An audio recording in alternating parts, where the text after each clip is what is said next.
చస్తే దేవుని కొరకు చేస్తాం, కానీ వెనకంజ వేసే ప్రసక్తి లేదు. మేము డబ్బు కోసం సేవ చేస్తున్న వాళ్ళం కాదు. అందుకే త్యాగపూరితంగా దేవుడు దృష్టిలో సక్రియలు ఓపికతో చేస్తున్నాం. దేవుని ఎదుట, దేవుని మందిరంలో, దేవుని ప్రసన్నతతో, దేవుని అభిషేకముతో నేను ప్రకటిస్తున్నాను ధైర్యంగా. హల్లెలూయా. మా మీదగా నిందలు వచ్చిన జంకం జడియం, ఆల్రెడీ ఎన్నో నిందల్లో ఉన్నాం.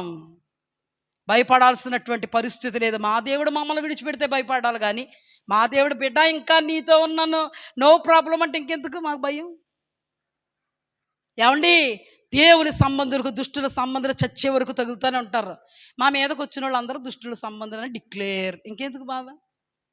ఎలాగైనా పోషించగలడండి. డబ్బే కాదండి, మనుష్యుడు రొట్టె వలన కాదు, డబ్బు వలన కాదు, దేవుని వలన, దేవుని మాటల వలన, దేవుని అభిషేకము వలన, దేవుని ఆత్మ వలన బ్రతుకుతాడు.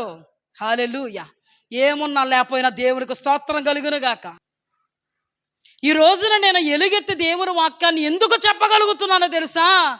మేము బ్రతుకుతున్నాం, బ్రతకండి అని మీతో చెప్తున్నాం. హల్లెలూయా. మేము బ్రతుకుతున్నాం, బ్రతకండి అని మీతో చెప్తున్నాం. మేము విశ్వసిస్తున్నాం, విశ్వాసముతో ఉండండి అని మీతో చెప్తున్నాం. మేము త్యాగపూరితంగా దేవుడు కొరకు బ్రతుకుతున్నాం. మీరు బ్రతకండి, మీ ప్రయాస ప్రభువునందు వ్యర్థం కాదని చెప్తున్నాం. మేము మాదిరిగా ఉన్నాం, మమ్మల్ని మాదిరిగా చేసుకోండి అని మీతో చెప్తున్నాం.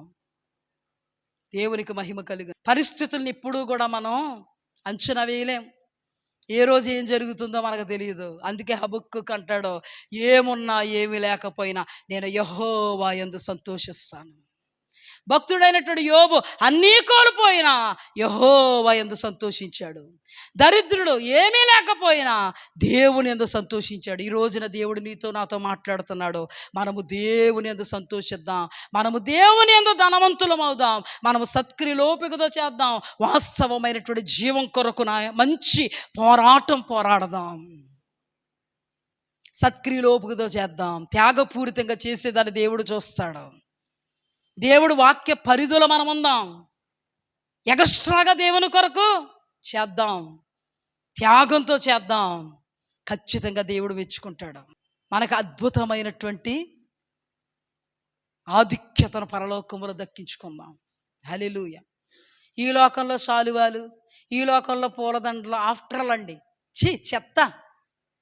నేను ఒకటి అడుగుతాను, ప్రభువా, ఈ లోకంలో ఏదైనా ఘనత వస్తే ఆ ఘనత విషయంలో నేను మనసులో అనుకుంటాను, ప్రభువా నాకు ఈ ఘనత పక్కన పెట్టి పరలోకంలో ఇంకొంచెం ఎక్స్ట్రా చేయవా, ఇది కూడా అందులో యాడ్ చేయవా ప్రభువా, నాకు ఎందుకు ప్రభు? ఇక్కడ మనుషులు ఇలా సాలువా గప్తారు, మరుక్షణం తుబుక్కు నుమ్మేస్తారు ప్రభువా, ఇలా పైకి ఎత్తుతారు. మా పాస్టర్ గారు ఎంత మంచివారు అంటారు ప్రభు. ఇప్పుడు ఏదన్నా తేడా వచ్చిందంటే ఆవిడా చాలాసార్లే అంటారు ప్రభువా.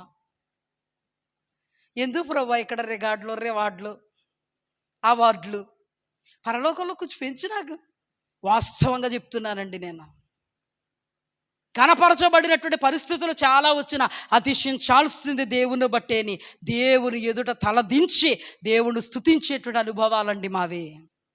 మేము ఎందుకు చెప్తున్నాం మీతో అంటే, మీరు మా ప్రియమైన పిల్లలు గనుక, మా వలే మీరు ఉండాలి గనుక, మమ్మల్ని మాదిరిగా చేసుకునుట మీకు శ్రేయస్కరము గనుక. హల్లెలూయా. దేవునికి మహిమ కలుగునుగా.